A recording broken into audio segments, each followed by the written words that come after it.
All right, romance.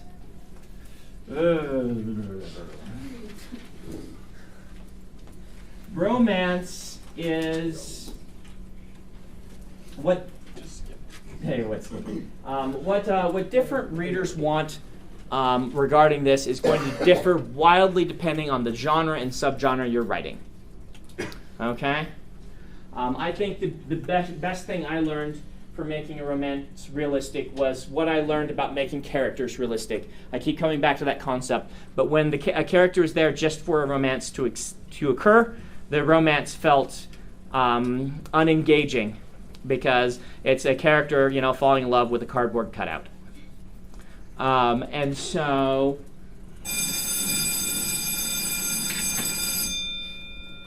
boy, what can I say about romance? Yeah.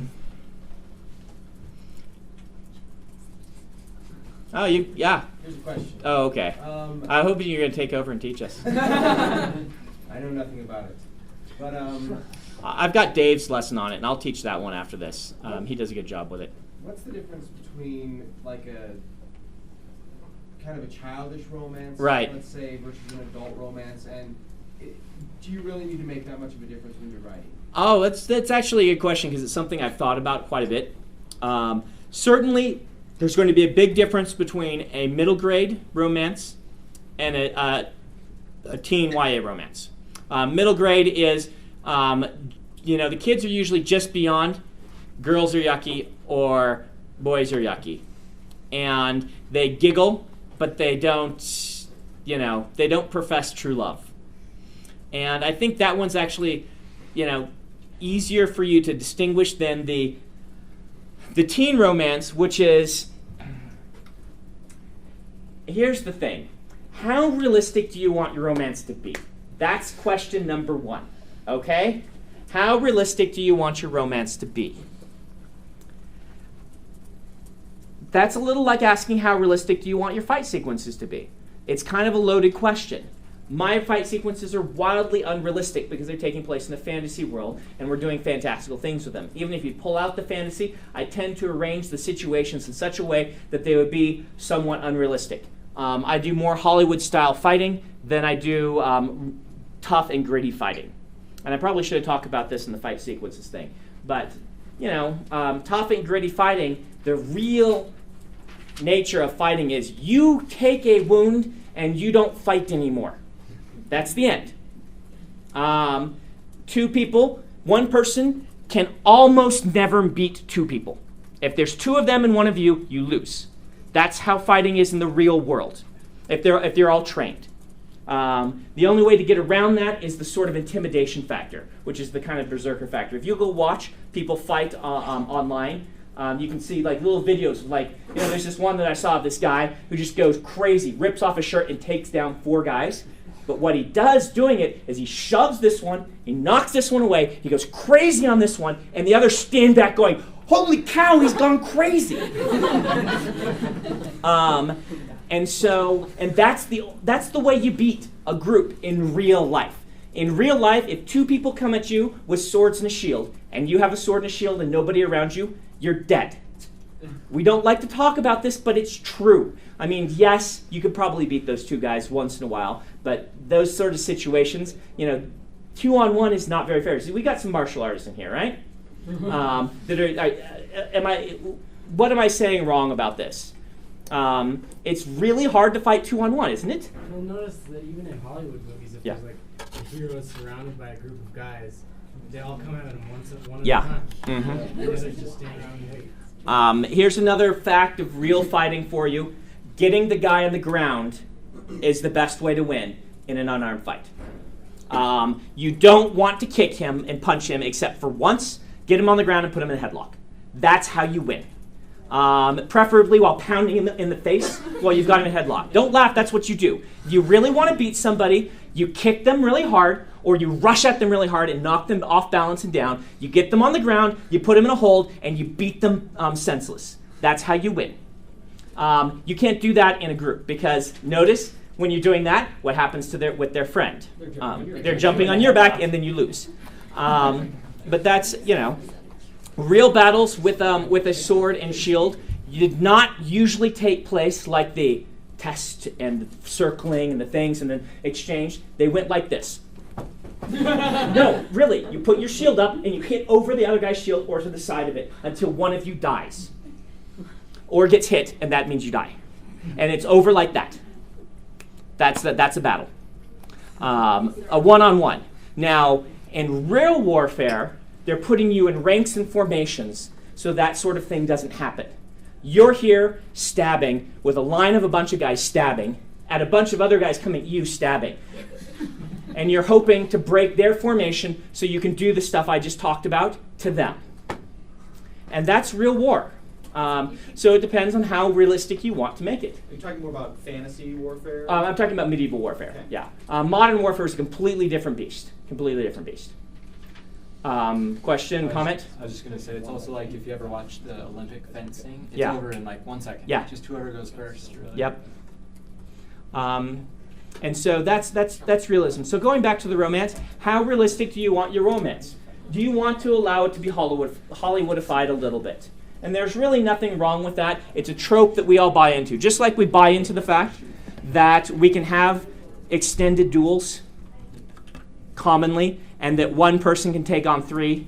Granted, it helps with suspension of disbelief when you give them magical powers and you make them, you make the fight sequences try to feel realistic as they would be if these magical powers happen, which are cleverly designed to make the battles work more like they would in a Hollywood show.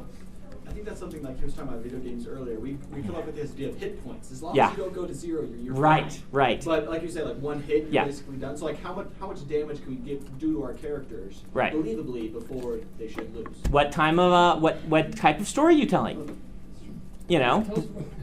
Bruce Willis in Die Hard.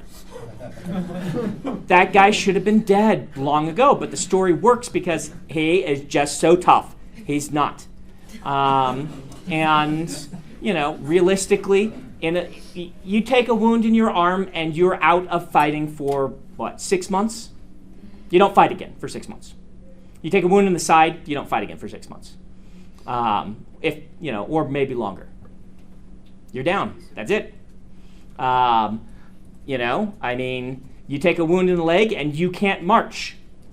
You are not on the battlefield. That's what happened, in these you had lots of people cycling off the battlefield and on the battlefield as well. That's another thing we miss in talking about in warfare. They were long, extended campaigns. And a lot of warfare is about not actually fighting. A lot of warfare is about intimidating the other people, getting in position to fight, and then having the quick clash and seizing a little bit of ground, or losing a little bit of ground, or attacking a supply line. Very rarely did they actually have the big battles. They did still happen, that were just like everyone runs at each other, and at the end of the day, we count who's alive the most. Most armies will break after 10% casualties.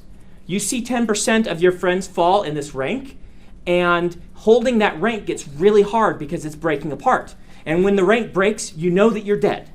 And so you break first and run, and that's what armies were about, is making sure you didn't break first and run. And both sides will be taking a bunch of losses. And both sides, no one was winning. Both sides were losing. One just broke first. That's very frequently what would happen. So if you want to write sequences like this, don't listen to me, because I've learned to fake it. I fake it well enough, and then I give it to experts who tell me what I'm doing right and wrong. Go research it for yourself, because there'll be things I've said today that are true in some cases, but not true in a lot of other cases. And you'll just have to know it. Let's do talk about really the romance, though. How realistic do you want your romance to be? A lot of people who are reading for a romantic subplot are not looking for a realistic romance. That's perfectly fine. I don't know, your scale of how unrealistic the romance is going to be is going to vary depending on what type of story you want to write. I try to keep a little more on the realistic side, but I'm sure there are people who do it much more realistically than me that would look and say, this is complete fantasy, Brandon. But let's look at Twilight as an example. Twilight is an example of a very realistic teenage romance. This is how teenagers really do approach romance. Everything is the most passionate that has ever existed in the history of mankind. They are very, she wrote Bella like a real teenager. And then the tone of the story was that this is actually true love. And that's where it becomes a fantasy. I'm not saying this to snicker. This is what is intentionally done in this type of story. And it's perfectly all right. It's the type of story that's being told. They're making the kind of, like I'm taking the idealized sense of combat and making it the reality in my book. They're taking the idealized sense of love at first sight, eternal, soulmates made for each other that see each other and are passionately, ravenously in love with each other, like teenagers, and making that a real basis for a solid relationship. And that is one of the big tropes of the romance genre, is doing that. So that's question number one. And so it goes back to your question of what distinguishes a teen romance? Well, teenagers tend to think that it's Romeo and Juliet, where if Romeo and Juliet had lived, they would have broken up in 3 or 4 weeks. That's what the show doesn't talk about. Am I right, parents of teenagers? That's how it goes. I guess there aren't a lot of parents of teenagers in here. Yeah. What's that? Yeah, we all got one. But that's how it goes, and that's what Romeo and Juliet skipped.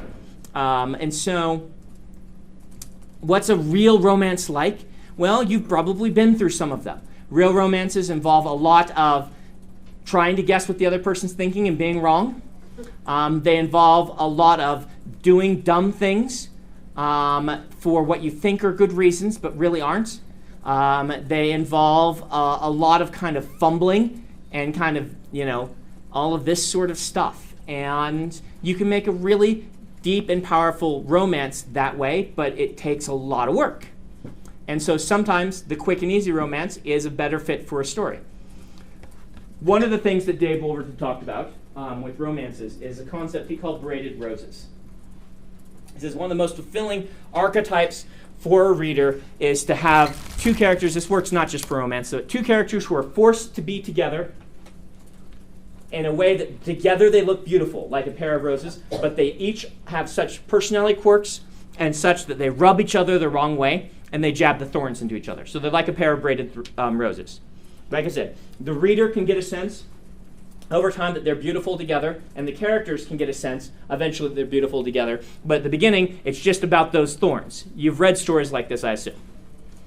This is a very well-used archetype, but it's something to pay attention to. The two people who don't get along very well at the start, but are forced to travel to each other and come to a mutual respect and even love for one another. It works just as well with buddy cop type stuff as it does with romance. So that is one approach to writing a romance. That's not how most romances really are. That's a fanciful version too. It's a nice one. I like that one. I use that one, but it's a fanciful one. Real romances really are more like, I could probably go out with her. Yeah, this is all right. Maybe she's not interested. Maybe I'm not interested. Okay, we'll go out again. Yeah, I'm interested. I'm really interested. Oh, but am I coming on too strong? Oh, is she coming on too strong? I mean, that's how it is. We joke about women overthinking things, but men do too. And remember just to make your characters, rather than fulfilling gender tropes.